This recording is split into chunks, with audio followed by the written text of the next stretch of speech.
has that ability. Right, I have a recording running here on my side. Hmm. And okay, there's a recording icon. Yeah, Matthew's recording also.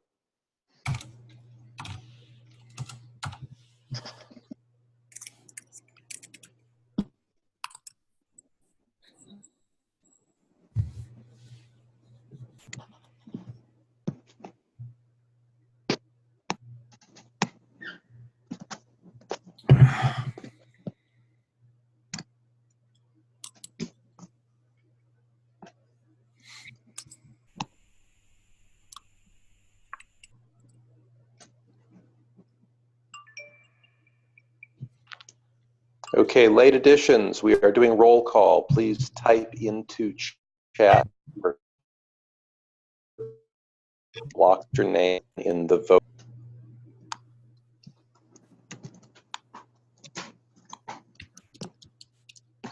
If this is going to be a routine task, it should be on a slide with instructions being shared on screen. Hope to cover that in the first agenda topic item, Thomas. I'm psychic. What can I say? Yeah.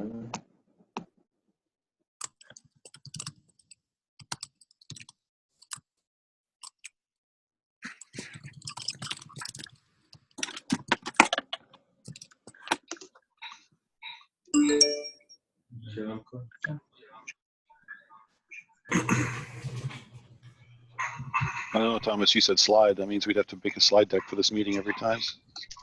It means one person would need to be organized enough to have an agenda with the slides as visual aids or reminders, yes.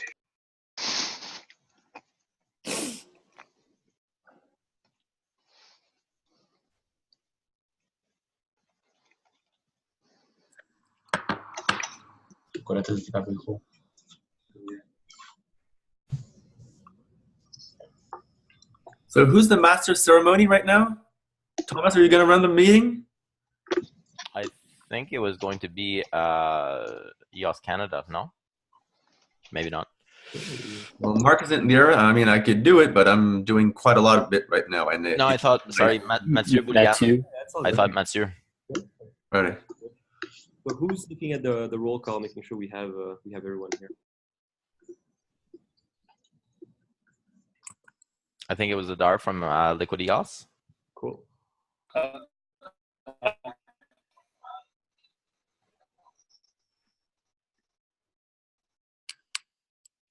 Maybe as a suggestion next time, order of your position in 21. Guys, just remember to put the number of your people. Adar, your connection is really bad this morning for some reason. I don't know if you were trying to speak, but you keep cutting out. He said that you guys should remember to write your number right beside your name, all right? And he is doing the count right now.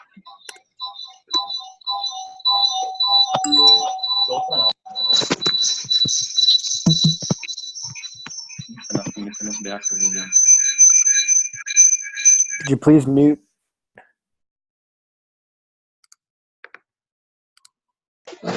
He's coming next to me right now, so we won't have any problems. Sorry about that. Charles, I think you said something in there, but you got lost. Oh yeah, I was just going to say maybe next time when we do a roll call, if we just go from our positions on the current voting, just makes it easier to count. It needs to happen in the background. All right, so should we go with point 1 of the agenda? Yeah, sure. Yeah, let's do that. And we can get back to roll once we have those tallies.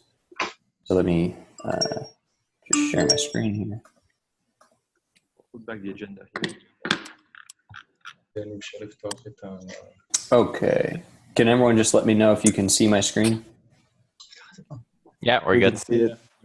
Yep, see, it looks good. Okay, great. So No problem. I'm going to try to keep this to about 10 minutes because we have received some feedback and discussion about this. Let me just go over some of the objectives and goals of talking about what we're calling block producer traditions. Few of the goals here. we've been on meetings a lot, having them every day, every weekend. And so what this is trying to do is put some structure around these conversations and reduce the frequency of meetings and have them more targeted and accountable to the individuals that are participating in them. This is not intended to replace any of the emergency or disaster recovery procedures that have, already been somewhat agreed to and are in place. So this is just for our general discussions, system upgrades, things like that, so that we have an idea of who we can go to in order to add agenda items, and who is responsible for certain activities that need to be reported to the community, such as role and outcomes, meeting minutes, things like that. Please go on mute. Getting some feedback here. Okay. So let me just go down here, and please pause me if you do have any questions. So the status Would you put that link in the chat? Sure thing. Thanks. For people, in case somebody can't see it or something. Makes sense. Are we recording? We are recording. Yes, we are. Everyone should have that in the chat now. You can follow along there. So status is ending. I think we're, it's open and in review with everyone here. Sorry, I'm getting this highlighted here. So in order, and I'm suggesting this is not hard and fast, but in order for these traditions to go into effect, I think that we should have at least 2/3 plus agreement of the current top 21, and it will then be agreed that we start to use these going forward. Couple of things. I don't like mandatory meetings personally. However, I'll say that in the nascent days of this, it might make sense to have at least one mandatory meeting, either a week, every 2 weeks. I'm open to suggestions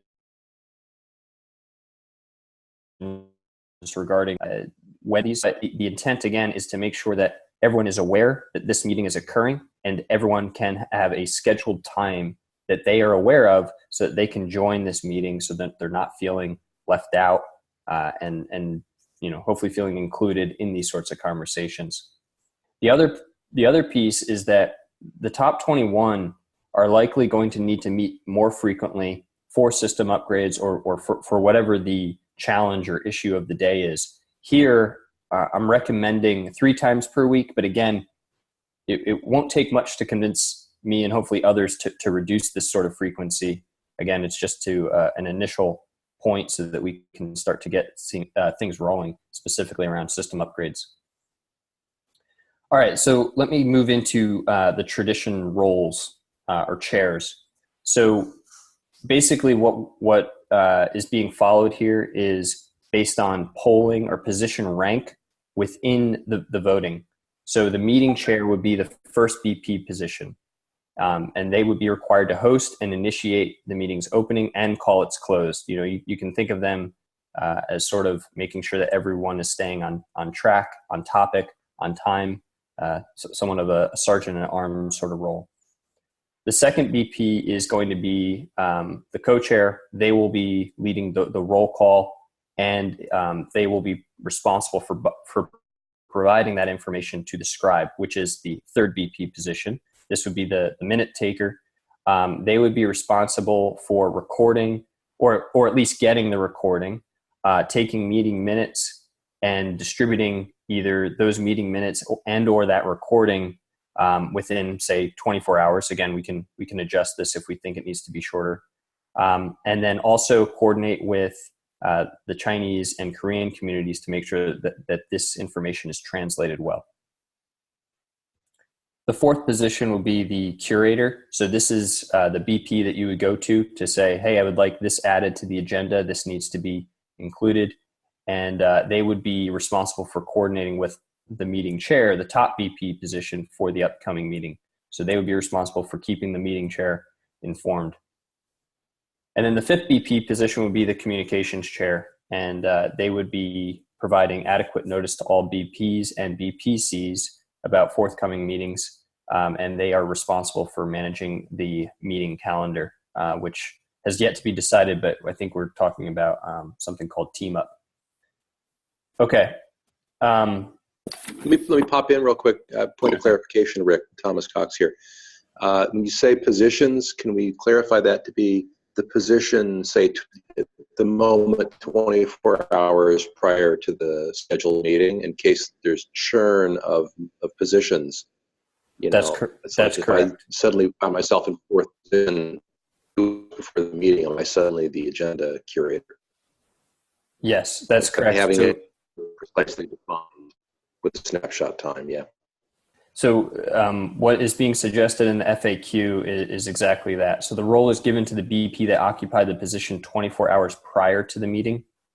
And if the BP is fully dropped out of the 21, the role is given to the BP occupying N position, the position that is in question. So this is what we're putting forward as a first rule. Rick, should we pause to translate now just because there's a lot of information, or do you want to wait till the end, or is this document already translated? Actually, that's a good point. No, this document is not translated, but we should translate it for the Chinese and Korean community. So, is there anyone able to do that on this call? Just while we have the first four well, I guess the first 5 positions Danny, on can you screen, assist that'd be good. me? Danny, are you here? Or Of course I'm Dafeng. here. Definitely just jumped out of the top 21, so I believe I will be the one for the translation to Chinese. Thank you.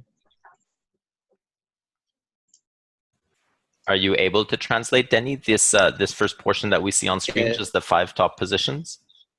If you 5 top was. Let me. Can I give the answer a few minutes later? I can check it out. I think that the Chinese BP can read the article later, and I think it's easy to understand. Okay. All right. We'll proceed then, and we'll make sure that everyone gets a translation. And remember, the important thing here is that this is a proposal. This is not in effect. This would need to be agreed upon by everyone. I believe I can respond for the translation, the agenda to the Chinese community. I believe I will be the one. Thanks, Denny. Okay, of course. As far as the assignments are concerned, I would think that the close of the previous meeting to make the assignments whatever positions they are for the following meeting might be more useful instead of trying to scramble 24 hours in advance of a meeting. Nice. Yeah, please add this suggestion to the document. Thank you. Okay, so just a few notes on agenda and voting. So essentially, the agenda will be adhered to and followed strictly, except in cases of urgent system or security upgrades, or like the situation we had, just a few days ago. Only then would these things be pushed. We need to keep to agendas that are agreed upon beforehand otherwise. Voting. So eventually all of this will be on chain via a forum mechanism like Dan discussed yesterday. This is not yet available. I'm open to suggestions either via Keybase to do this sort of voting now. Maybe it's something where you post your public key into Keybase and you have your vote right after that. I don't know, or another mechanism that will help us to just basically come to consensus quickly when we're on these calls. And then finally, just some tradition artifacts. The meeting calendar, this would be open and available to everyone. I believe teamup.com is available in China, but if representatives from China can let us know if this is not able to be reached, we can look for another one. And then video and minutes, we seem to be doing well with the Zoom video recording. So I'm not sure we need to change anything there. But I think we do need to agree upon if we're going to release minutes in, say, something like Google Docs, and where, if any place, should we be putting these pieces of information for the community? I'm asking maybe EOS Go and other EOS news agencies might be a good place, but again, open to further ideas. And then finally, there's a few FAQs here. I'm not going to go into them. I don't want to spend the time reading them to everyone. Please just go and read them yourself. I guess what else? I'll turn it back over to Matt, to you, and just say, if we want to have a brief discussion on any of these, okay. But otherwise, I think now everyone's been introduced to them. Come back with your feedback, put it into the document itself, and then at our next meeting, hopefully maybe we can even make that Friday, we can sort of formalize and either agree or agree not to proceed with these sorts of procedures.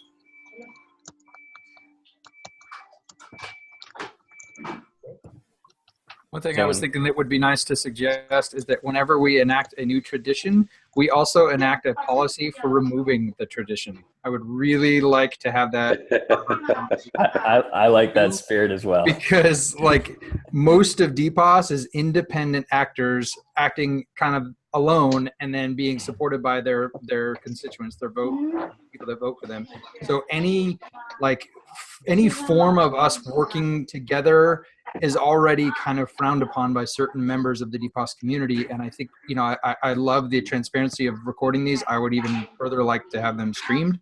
But I think that if we're going to have any traditions, it would be great to say, and here's the reasons we're doing it, and here's the reasons we're going to stop doing it. I think that would help with that perception issue.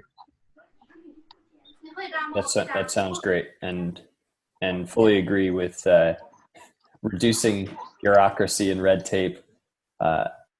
Again, this is only to try to help with some early stage nuances that we're working through. So I'm happy to scale this back completely after we get this thing working properly. Okay, I guess I'll just yield my time then, and we can move on to the next agenda item. And perhaps Friday we can come back and hold a more formal Can I say something on that issue real quick?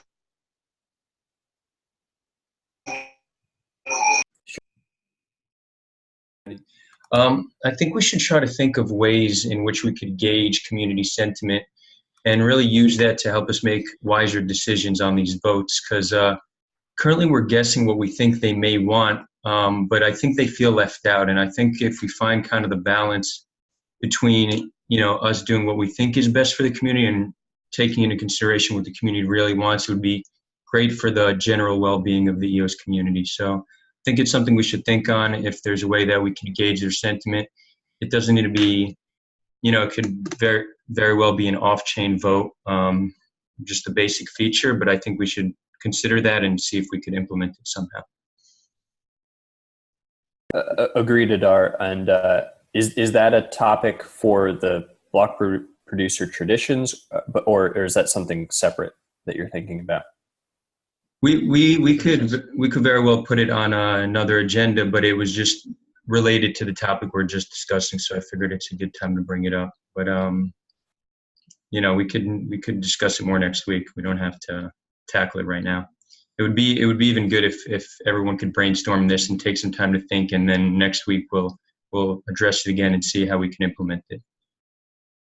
By way of feeling left out of decision making, I assume we're really all referring to the decision we made relating to freezing accounts, because I don't think anybody here in the community is going to have any serious concerns about the decisions we're making on upgrading patches and that kind of thing. So right. It's very much certain types of decisions, and I agree on that. I think some thought needs to go into that, definitely. Right.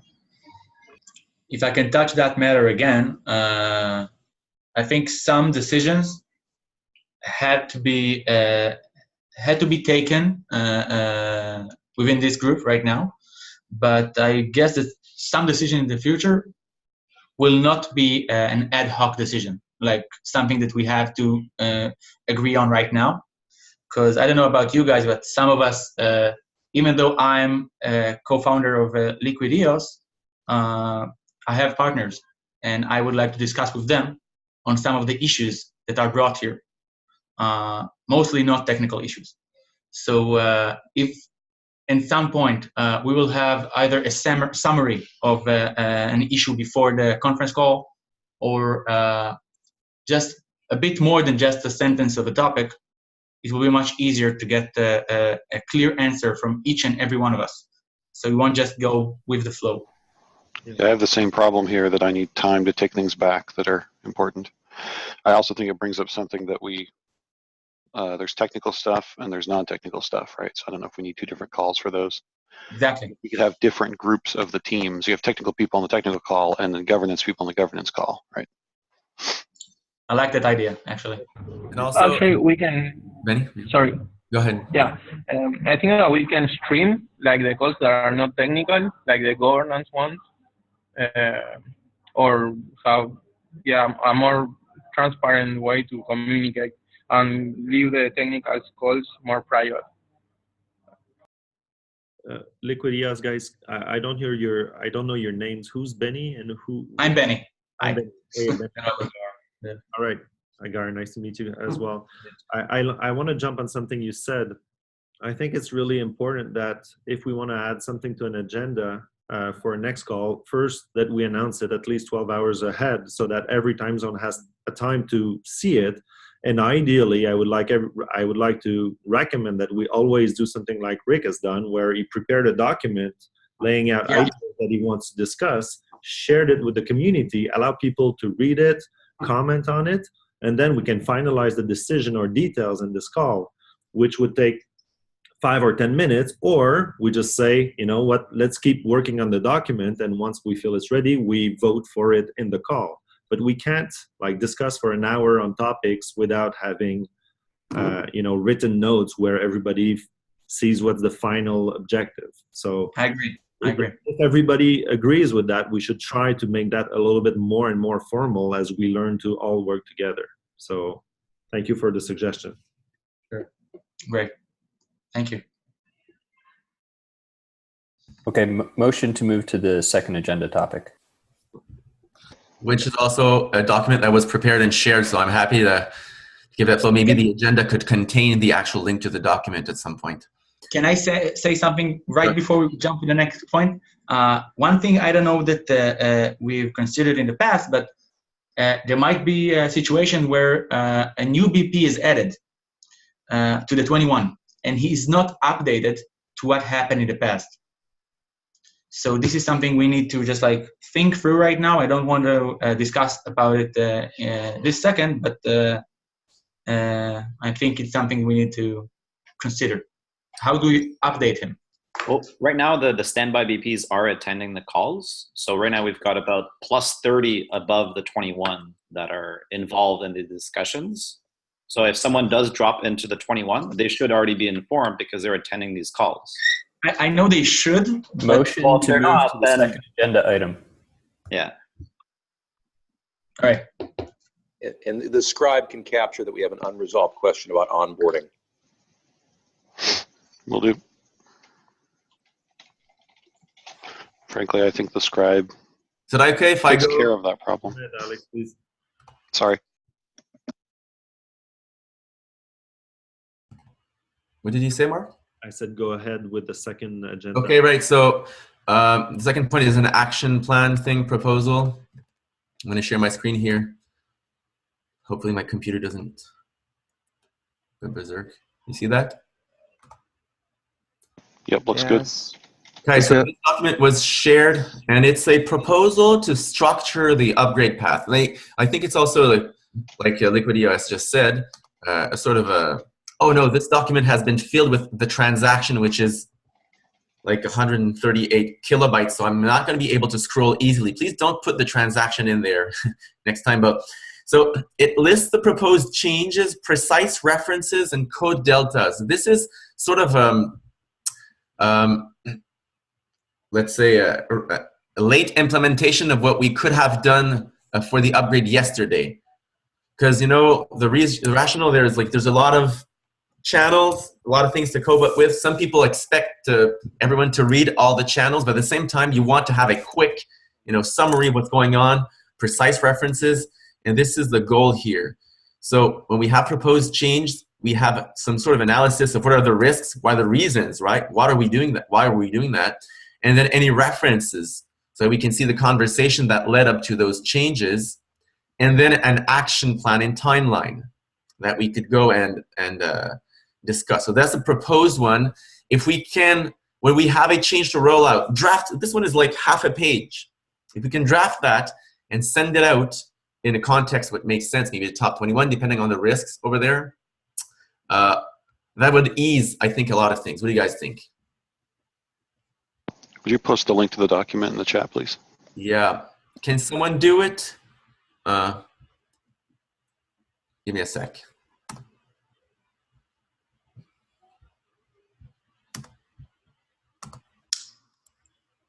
Oh, I definitely agree, Alex. That's really good information, especially when we're getting a lot of information really fast. It's really good for BPs to just get the overall high-level picture.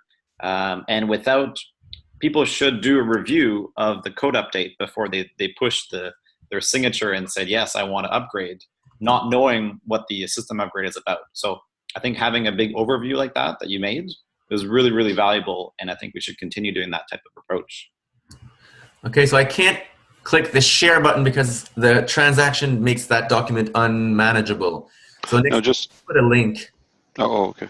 Thank you. Alex, can you go ahead and just X out that modification? Sorry about that. When I put that in, I didn't know it was going to be that long. Just go ahead and kill it, and that's fine. So what is it? Is there should be a reject.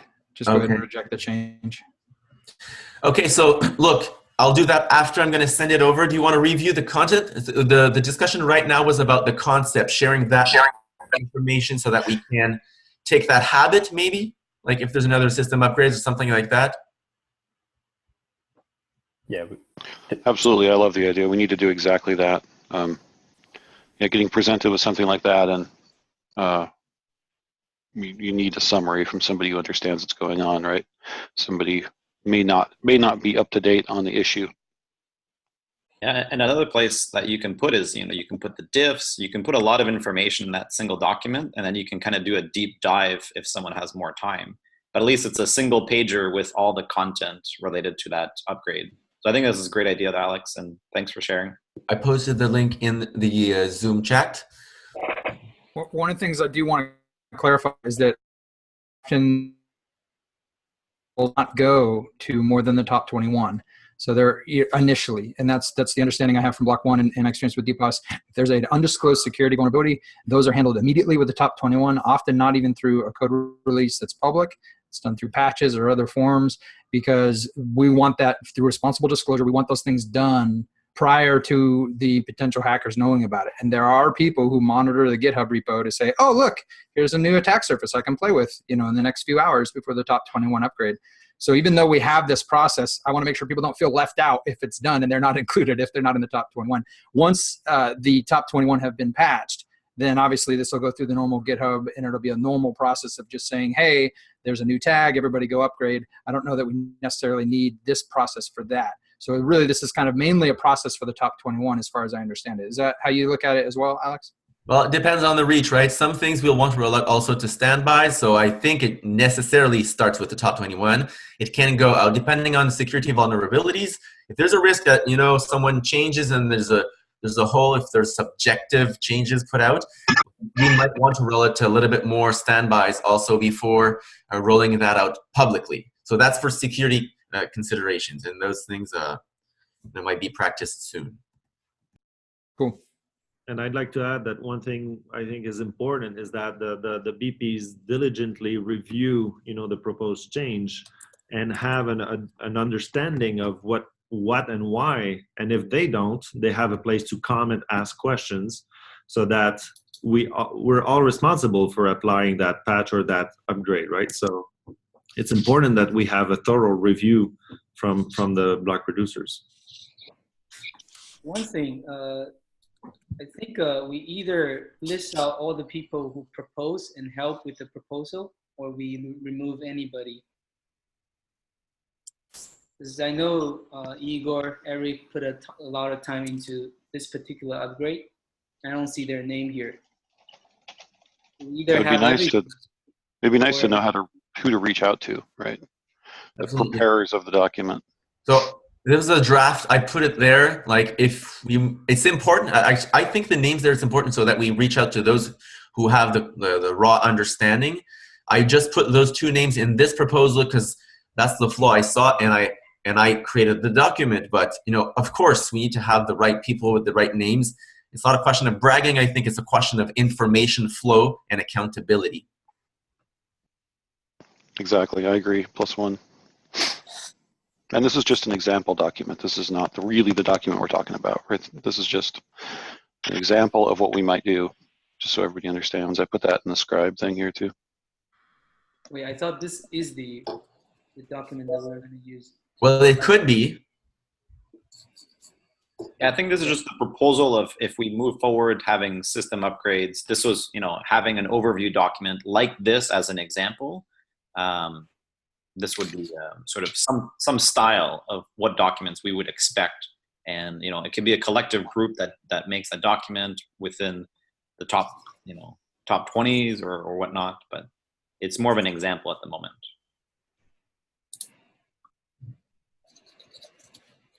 Yeah, the agenda for this one was the action item, just the action item document. So it's not about this particular action item, it's just about how we do action items in the future, different. Got it. Okay. Are we good with that? All right, good. Thank you. So from now on, we can expect a document filled when we want to apply an upgrade, and people can comment on that document. Thanks, Alex. Third item in the agenda is call schedule, recording, and release. Let's try to cap that conversation a little bit because I know this one can go very long. So I think the 13 UTC call is working really well. Do we have anyone opposing to 13 UTC or any strong proposal for a better time? Okay. I think we should rotate between 1300 UTC and 0100 UTC. Who is that's Buddy? Sorry, this is Buddy Deck from US New York. Why you propose that? So that the Asian community isn't always staying up till 9 or 10 p.m. So if we're going to meet 3 times a week and we change the schedule, then I think it's important that, you know, it only affects us once or twice a week on each side of the world. The only issue with one UTC is I don't think the European will be able to join. That's correct. It's going to be 2 a.m. in the UK and 3 a.m. in mainland Europe. So just to give you an idea of the time zone there. Yeah, I think we should just stick with 1300 personally, as much as it means me getting up at 5 in the morning. So maybe the question, Dauphin, can you ask the community in Asia whether, you know, it's a problem, and I understand it's not enjoyable to be up every night for a call, but I think the impact for Europe is much bigger. So we look after you. I mean, we had a discussion about it. We haven't been able to find a time zone that works better than this. So maybe if we can propose, we'll keep it at 1300 UTC for now, but maybe again reduce the frequency of these meetings so that everyone isn't working 7 days a week. I mean, we're all working 7 days a week, but we can do with less meetings. +1. Can I show you the analysis there? We've been discussing that a lot. This is 1300 UTC, a little bit less, okay? This is 1 UTC. So it's just the fact that a lot more people are in daylight, right? At 1300. Oops. Does that make sense? These absolutely makes a lot of sense. So I mean, it's we could count the population in each region, but I believe we can just reduce the frequency, and I believe the 900 is work for us in China. Another thing too that we've noticed is on a lot of our launch groups, we actually had less attendance when we were having it at a different time zone. So our 13 UTC was the most attended calls, and the 23 or later call was actually we had less attendance by a significant amount, about 30% less or so. Yeah, we did. There was a lot less attendance. So can we make a proposal then now for keeping meetings at 1300 UTC, but does anyone have a direct proposal on the frequency of such? In the traditions document, we proposed Monday, Wednesday, and Friday. Happy to reduce that further, even maybe a Tuesday and Thursday sort of deal, but just want to get everyone's thoughts quickly. Let's not belabor this point too much. We still have 20 minutes left for two other agenda items. If we can deal with twice a week on a normal week, and one or two more meetings if we have to when something extreme happens, and do it on a weekday because well, I'm in Israel and Friday is actually an off day, which is okay, we're all working all the time, but you guys probably are off on Sundays, so we need to make the middle ground. Yeah, that makes sense. Certainly. And Rick, I just real quick point. We already talked about this a little bit, but I think there's a couple things that I want to bring up. One is that if there's a security issue that has to happen right away, the schedule doesn't matter. And then two, like that happens immediately. And then two, the idea of calling it mandatory concerns me a little bit because ultimately we are getting paid well as block producers, and it's in our self-interest to be visible on a publicly shared and recorded call. So to me, and also too, it's like the things we're discussing, if they're not on chain, if they're not code related, they're not really consensus related. So essentially, I don't think we all have to agree. It's just, it would be nice if it is a change that's code related where we do have to agree, such as like a arbitration order that requires a blacklist or something along those lines. Well, then, yeah, clearly we all have to agree. But I think that separating out those two would be helpful for me personally. I think that we shouldn't necessarily go with a mandatory. It's just, these are the scheduled calls. You are free to be a part of them if you are a block producer, and kind of leave it at that. That would be my suggestion, and that would allow us to have the flexibility. Now, again, if there are people we need to get in touch for very specific reasons, that I think now that we have a contact list, we can do that. Yeah, I hear you loud and clear, Luke. And I do agree. It's encouraged meeting times to attend. Maybe mandatory is too harsh of a word. But if we all agree that the meeting minutes and the recording will take place, then the community can decide if people are upholding their responsible duty to the network, and we can let the network decide quite quickly whether or not they want these or not. So do we want to do the thing where we write out the question and just do a vote in Sure. here real quick? I'd second that. I know that we do a lot of work behind the scenes, but I think from a perception standpoint, I've built a few networks in the last 30 odd years. Having a daily meeting, even if it's a short 30-minute meeting, is good from the standpoint of until we get everything in line with what needs to be accomplished as a group. And then we can go to maybe three meetings a week. But I think for the time being, I would strongly suggest that we continue with at least a cursory daily meeting to go over the line items that we have and to make sure that we've hit all the points. Otherwise, it would seem to others that we are slipping on our fiduciary duties. First of all, Thanks, Robert. We do not have any fiduciary duties. It's clearly stated in the Constitution, and this is a public permissionless network. And also, if we were to suggest that block producers are fiduciary, we all have a lot of compliance and regulatory work that we all better get cracking on. So here's what I have. Oh, sorry. I have some text for the question if we're ready for that. Great. Let's go to the Before question.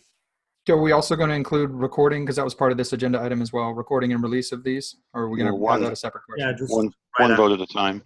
Okay. So what I have is EMLG meetings will happen at 1300 UTC, Tuesday, Thursday. Yes or no? Is it Tuesday or Monday? I think it was suggested Monday, Thursday. Monday, Thursday? Monday, Thursday. And Monday, Thursday, okay. Answer the question and make sure everybody understands, please. Thank you. I just put the question in. Can anyone translate it? Yeah, Translate, maybe. Jordan，你要 translate 是吧？对，我们会在就是提议会在周一和周四会进行一个这个就是 daily 的 meeting，BP 的 meeting 放在周一和周四，就是看大家是否同意。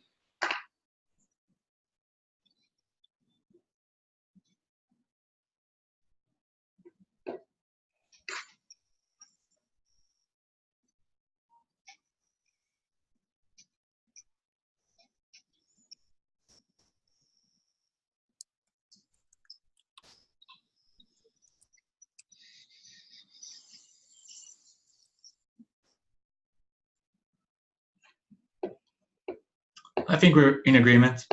Yeah, so ask people, I think, I don't remember what the name of BP2 there, like there's still a few things we might want to practice in the coming days. And a 30 minutes meeting, I think it would make sense, 30 minutes if it's properly capped to have a quick sync. Nothing mandatory, but you know, if we want to, it's still nice. This vote is about the EMLG meeting, right? So if we want to have a security meeting or we want to do a rollout meeting or a test meeting, some other people can organize that amongst themselves, right? Exactly. And we can put in our agenda just the ELGym thing and the rest. Tomorrow is Thursday, so we have another one tomorrow, right? Woohoo! Yeah. Yep. According to the vote. Regardless of that, can we focus these half an hour meetings on technical issues? Well, if somebody calls a secondary meeting, right, that'll be part of calling the secondary meeting is to say, well, we're going to have this meeting. Everybody's invited. These people are definitely attending, but this is what it's about. Just this one thing. It might be technical. It might be governance. Who knows? It won't be like a binding voting EMLG meeting. It'll be like, let's all get together and work out how we're going to do this. And then they can bring that stuff to the next meeting. Right? Let's just be careful with that because we've seen ad hoc meetings, called out like 2 hours later and half the BP population sleeping for those meetings. So we have to be careful unless the output of that meeting is a recommendation that will be delivered to the EMLG meeting next time, which is great. So prep work is great, but we have to be careful that if we organize meetings where we think a decision could be made because you have 15 block producers online, we have to be careful with that. We have a Telegram discussion where we look at the different kinds of categories of meetings that we might have, and for the next meeting that we have collectively, put a proposal together for those breakout sessions that shortens this meeting and then gets people more focused on the things that they need to be on any particular meeting.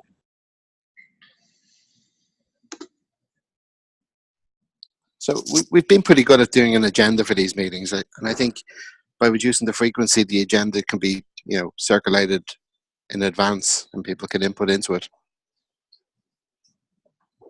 Yeah, we're going to keep helping and improving the flow, and then for the next meetings, I have more ideas that we can put in place with the recommendations already we see from New York and other things. So I'm going to personally keep improving the workflow for that for sure, so that we are all more, let's say, efficient at driving progress. And And anybody is welcome to bring suggestions to improve it, right? It's all we hold the responsibility all together.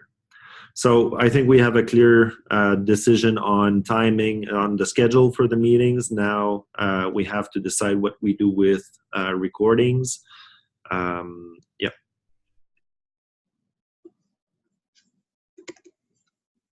Hey guys, I'd like to jump in here. It's Kevin with EOSCO.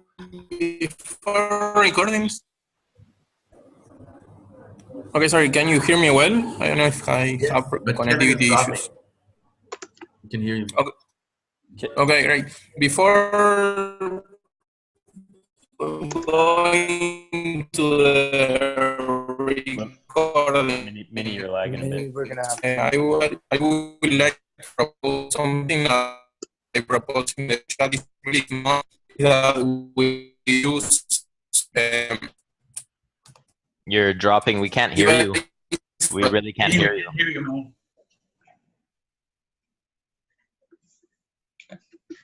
Hey guys, it's Kevin with EOSCO. I was going to bring this up about how we need, ideally, if you guys are looking to break up the structure into governance meetings versus technical meetings, the community seems to need some kind of clarity as to why the meetings should be private. maybe some examples you guys can provide from the past weekend when the chain was frozen, and then a clear release schedule that also shows. And I was also recommending on the document that Rick shared earlier that you just share the process itself with the community. Of course, any kind of information that's disclosed will help dispel any kind of negative thoughts from the community themselves. So, my piece. You want some input there? Because I have a few reasons why things sometimes need to be a little bit more private, right? That's what I'm thinking. It would be beneficial for the community if you put out a public statement, and I can help you guys get the word out, of course. We just need some more clarity as to what is private and why, and maybe an example or two. Yeah, security disclosure. So maybe we take that offline and we draft something, okay? Sounds good. So just one comment too for Kevin and ESCO and the community. I don't think there are many issues with recording or live streaming some of these general meetings. It's just that the ones that, like Alex was mentioning, related to security or when there's an emergency, we'll probably just as a precaution need to keep those private. And I think the community should understand that, especially with like the chain freeze when we're trying to diagnose something. We don't need any other distractions. We need to focus on diagnosing an issue. Which is totally understandable, and that's what I mean, is we just need to communicate that better with the community so they understand.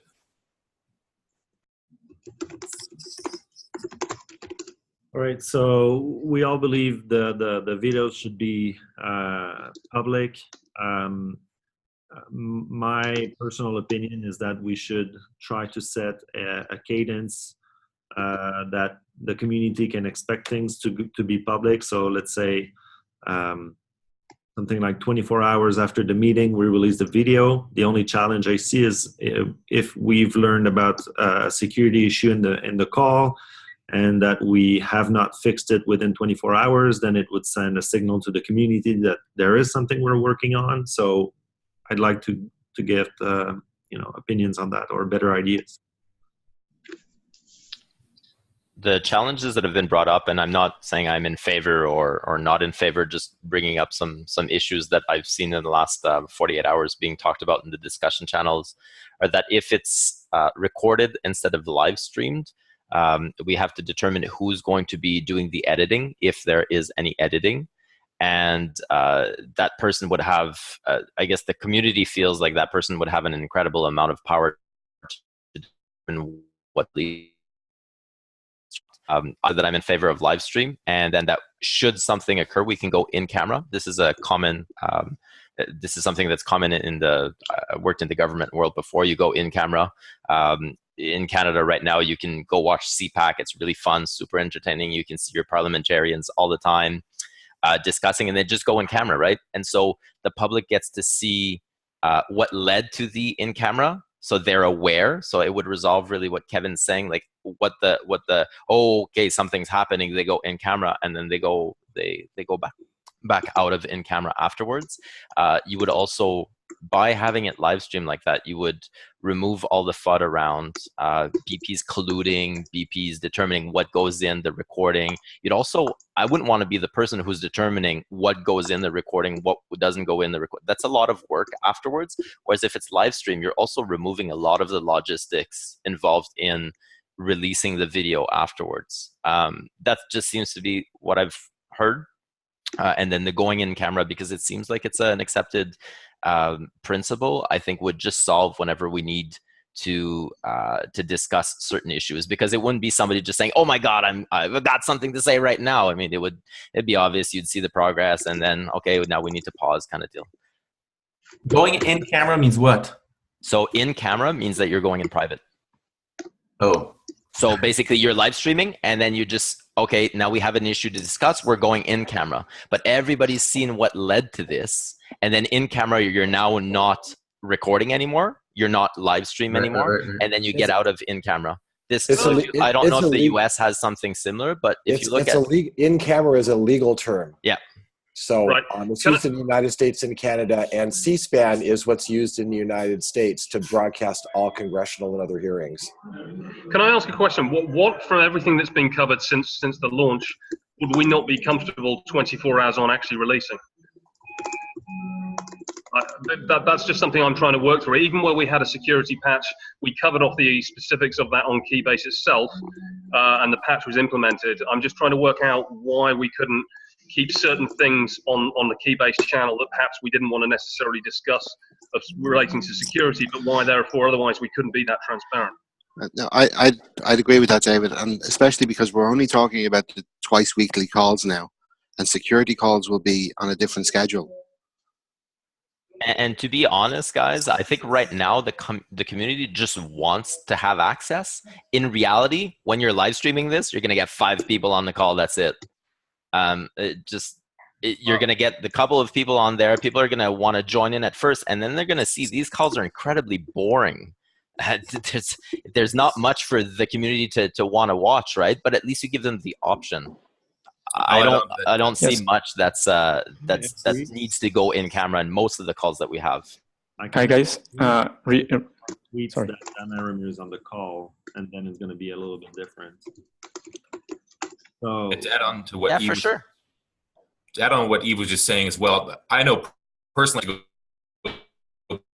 you guys did 3 hours and talked about the freeze. I'd like to go back and be able to see what happened exactly, who called what and why.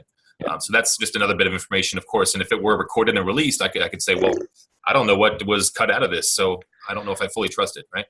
Yeah. Hi guys. I have a proposal. Maybe I have to write the document later, but I think that we need to create a repository of processes from the VPs and the repository of decisions that we took. So if you are a person that you have not the time to see all of these discussions of 3 hours, you can go to see the list of processes that we have. For example, if in the case of a patch, okay, just the 21 block producers has to meet. The discussion will be done, but we are going to show that on the other day, the 24 hours later, we are going to show that video because it's a private thing because of the patch. But for normal discussions, we have another process that is that we are going to discuss live. But everybody has the information in one place, so they don't have to go through all these videos that can take 3 hours. But you have the summary of the decisions and the processes, and everybody knows how we proceed. Yeah, I think it's a good point to have both. I also want to clarify that when I mean live stream, a live stream can be recorded, right? So just because you weren't able to participate live in the live stream, you're able to go back later on. So it does both at the same time. And then if on top of that, like Dr. Waldo was saying, if you also have a text recording of what occurred, the minutes basically of the meeting, or an ROD, whatever, record of decision or something like that, then you can always go back afterwards. So that it's just, you're pumping out more information to the community. You're reducing the amount of fear, uncertainty, and doubt that's being pumped out of the markets by saying these are like cartels forming, when it's really not the case. But by giving them access to the information, you're reducing. It's just basically increased communication. So as we're running out of time, are we ready for a vote? What I have in here right now, if somebody wants to second, is really simple. Should EMLG calls be live streamed? Yes or no? Does anybody have an objection to that, or somebody second that? Second that. Okay, I'm putting the vote in. I don't need to put the vote into one person. I need to do it to everyone. There we go. And it seems to be a unanimous yes right now. If we see a no, perhaps maybe because this is really important, if maybe there's a no, maybe somebody can explain why they would say no. Are we going with the in-camera, as you said? Well, we say, are we live streaming first, right? And then we can decide how we do that. Okay. So I'm trying to keep it simple to where we have just one simple question we don't have to have a ton of debate on, or we just had the debate on. You're right. And I don't think it's a decision to be made to go in camera. It's while you're live streaming, you would say, okay, now we're going to talk about something sensitive, and you just stop recording. You just stop broadcasting, sorry. So it's specific to that particular time on the live stream.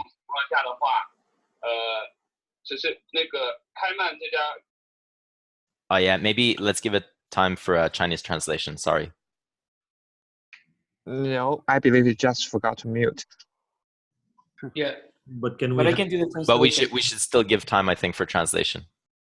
Yeah.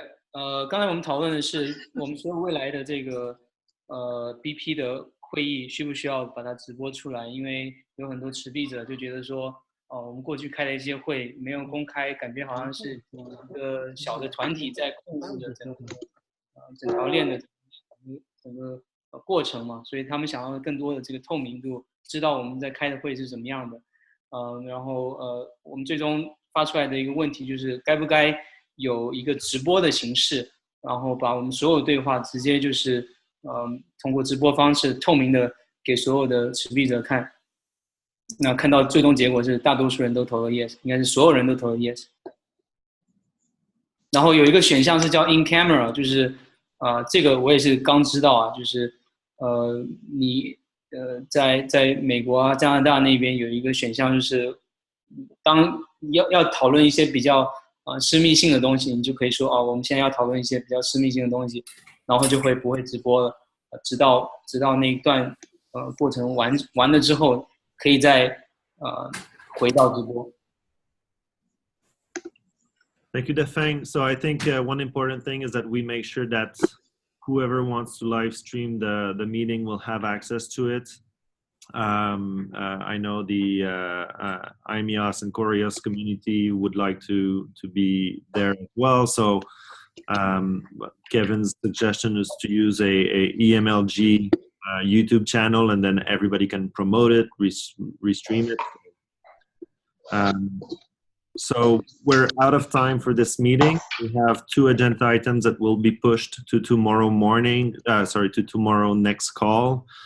Do we have anything urgent that would require us to stay on the call, or can I get someone to second my recommendation to move the agenda to next call? Excuse me, John Milburn here. I have a question. We had a number of new top 21 VPs entered today. I'm wondering about the blacklist on the accounts, if they were all configured for the blacklist, or if those accounts have now unstaked. I wonder if anyone has checked that. We do have Jetta on the call, so maybe Jetta can confirm whether or not they added the blacklist. Yeah, we already add the blacklist in config. Wonderful. Yeah. Can I propose that the top 21 stay on, because we still have system contract upgrades to do, and we need to get the top 21 together to do that, and it appears they're mostly on this call. So my proposal would be at the end of these calls, if there are security updates that have to be done and we need the top 21 communicating to do it, this would be a good time to kind of do the off-camera thing and actually get that done. Or we could start a new call, but I just think it's important that while we have everyone together, nobody goes to sleep if we still have work to do. So the problem is you're now talking about making a change with 0 notice that the community has not been made aware of. So, and this was the problem yesterday. We've tried to do this twice and we failed every time because we can't get enough people together. No, well, that's exactly my point, is we have everyone together right now. So I'm hoping that we can keep everyone together, at least the top 21 that are needed to accomplish this. And since we have everyone in this call, I'm just saying, as we end this call, either we start a new call, and everyone, please make sure if you're in the top 21, you're asked to be part of that, or who are not part of the top 21, drop off this call and we keep going. One or the other is fine with me. Well, the other important thing that we need to do is, I don't know, Adar, do we have at least 15 of the top 21 in this according to your roll call? Because that's critical.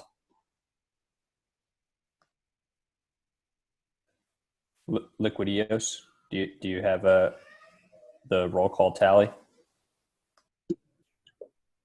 We do have a roll call, and we did have more than 15. Okay, great.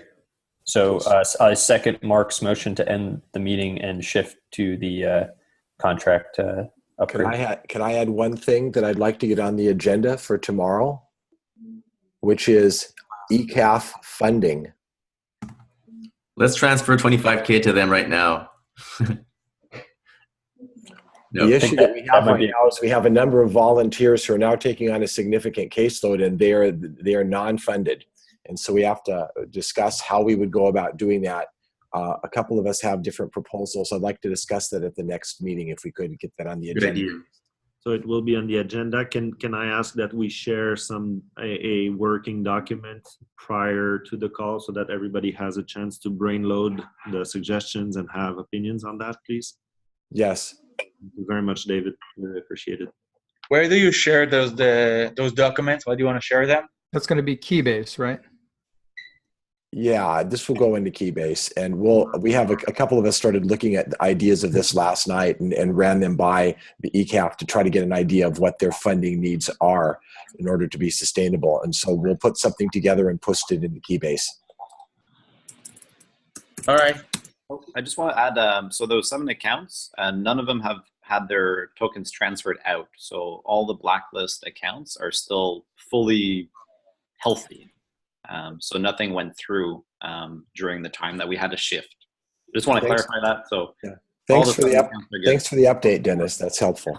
There's only 7 accounts. It's not too hard to do it manually. When we get 1,000, it might be a little different. By the way, so before we end the meeting, should we choose the next 5 chairs for the next meeting as proposed earlier?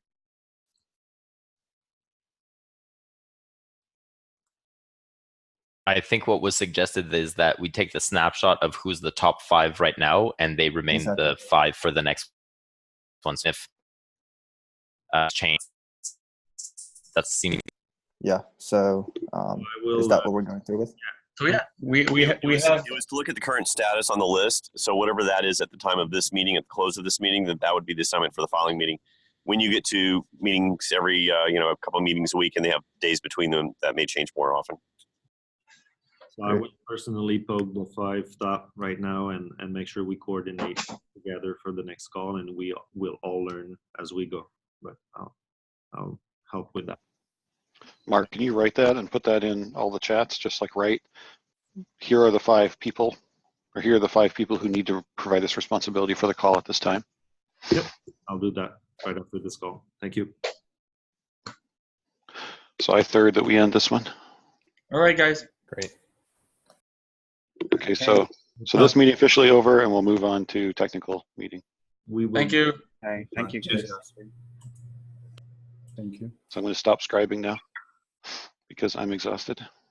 Thank you, guys. Bye. I can't imagine how many spelling errors there are in this, as I was just typing as fast as I could. For clarity, are we going to keep this Zoom call going or create a new one? And just for the top 21 to get these system contracts going. Yeah, everybody can stay, but we just need people to vote, right? So I say we just stay here. Okay, so the plan for that is I'm going to push a proposal to the MSIG contract. So Luke, for information, I was able to figure a way to cancel the previous proposal